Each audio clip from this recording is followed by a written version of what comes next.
আছে, কিছু কিছু মন্দিরে আছে, সে মন্দিরে বিগ্রহ সাক্ষাৎ ভাবে প্রতিষ্ঠিত হয়েছে। সাক্ষাৎ যেমন রাধা মদন গোপাল, রাধা মদন মোহন, রাধা গোবিন্দ মন্দির, হ্যাঁ, হাওড়ার বিরুদ্ধে কেউ তৈরি করতে পারে। কারণ বিশ্বাস কর্ম করলেন, ইন্দ্রিয় সমস্যা করলেন, নষ্ট করতে হবে ভেঙে দেওয়া। এই সমস্ত তাদের সাক্ষাৎ সাক্ষাৎ যে আছে, বুঝতে হবে যে আমাদের মন্দির আছে, জগন্নাথ মন্দির সাক্ষাৎ বিশ্বকর্ম তৈরি।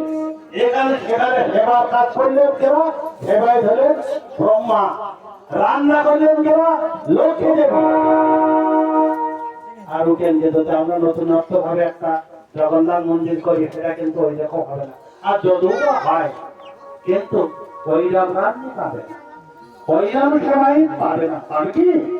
এটা কোনো হিংসা নয়।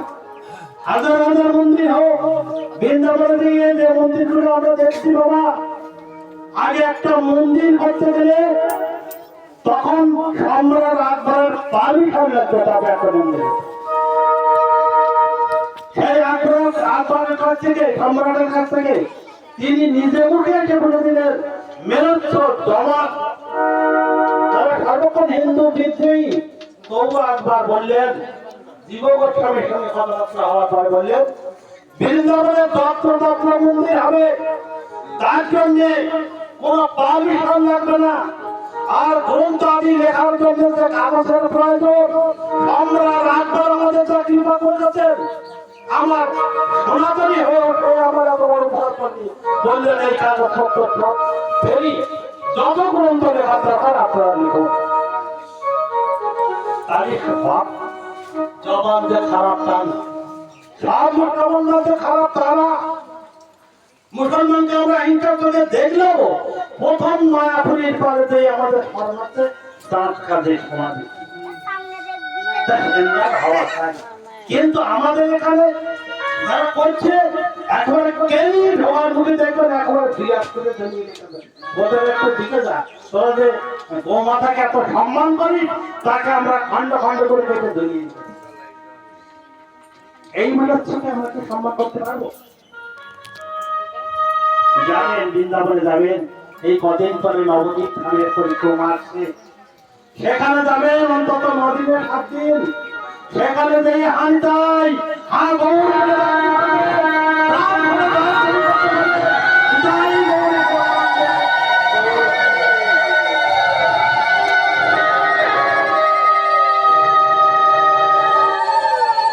এমন পরম করুণ অবতার, আমার মহাপ্রভুর অবতার রেখে আমার সচিন বাবা বলছিল তুই ঠিকে ঠিকে এসে বাজার খান।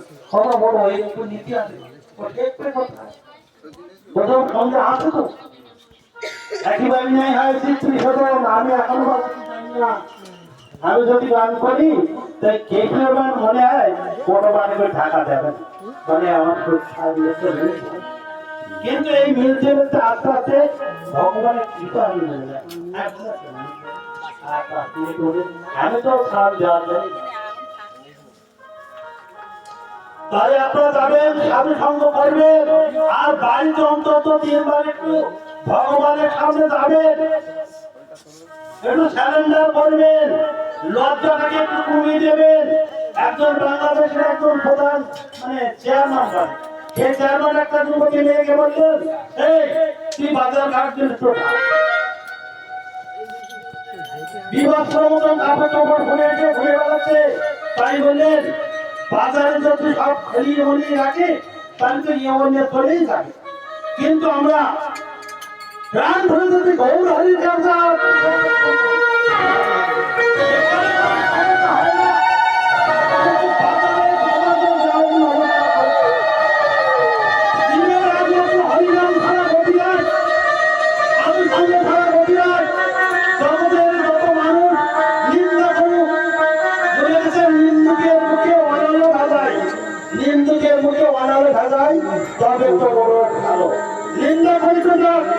কিন্তু আমার প্রতিদেবতা তো আমি ছুটে বেড়াচ্ছি, আমার গৌর হরির জন্য ছুটে বেড়াচ্ছি, আমার রাধা গোবিন্দের জন্য ছুটে বেড়াচ্ছি। এ জগতে রাহার বিহার বলে না খালি ভাষায়, কে বলেছে না খালি ভাষায়? হরিনাম করুন, তিনি মিলিয়ে দেবেন, চিন্তা নেই। এই দুটো তো খান, যে দিয়ে দিয়ে তার দোকান বন্ধ। অন্যরা কি বলেন, ওকে বোম্বাইয়ের মতো ঘুরিবার একটা লোক দোকানটা করে না, অর্ধেক কমে যাচ্ছে না। আরে খরচের কমে যায় যাক, কিন্তু আসল খরচের জমা কমে যাচ্ছে। যাদের সঙ্গ করলে পরিশ্রম পাওয়া যায়, যাদের সঙ্গে করলে গৌর হরির কথা শোনা যায়, বৃন্দাবনে গিয়ে 120 দিনে গেলে সেখানে কোনো কথা হয় না। রাধে রাধে রাধে রাধে রাধে রাধে রাধে। কিন্তু এখানে ভগবানের কথা হয় না, একমাত্র সাধুর বাড়ি গিয়ে ভগবানের কথা হয়।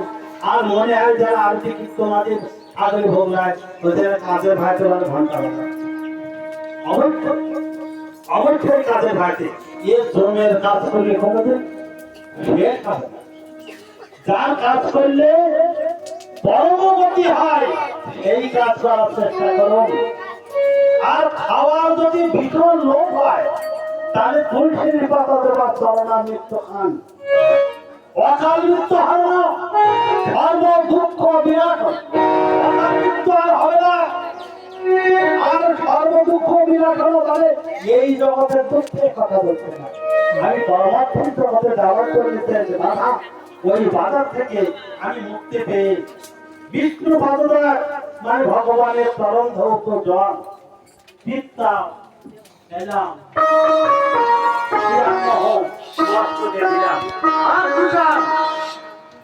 আর কি স্যার চরণামৃত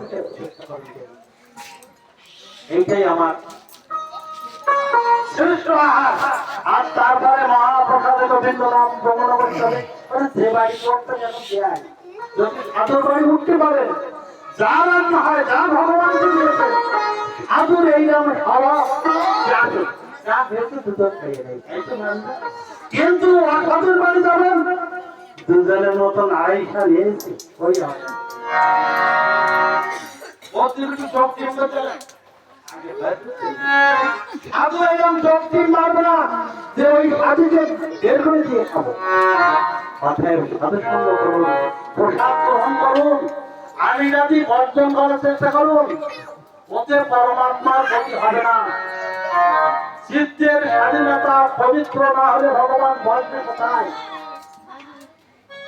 এই জন্য আপনাদের চরণে আমার শ্রেষ্ঠ ভ্রাতা তথা আমার সহকর্মী হিসেবে যিনি দাঁড়িয়ে আছেন, মায়ের সামনে দাঁড়িয়ে পাখার যে বার্তালাপ আনন্দ খেলা তাই আপনাদের সামনে বলেছে। ভগবান সময় হয়েছে, ভগবানের ভোগরাজ হবে, যেখানে হয় সাধুর আগমন। একজন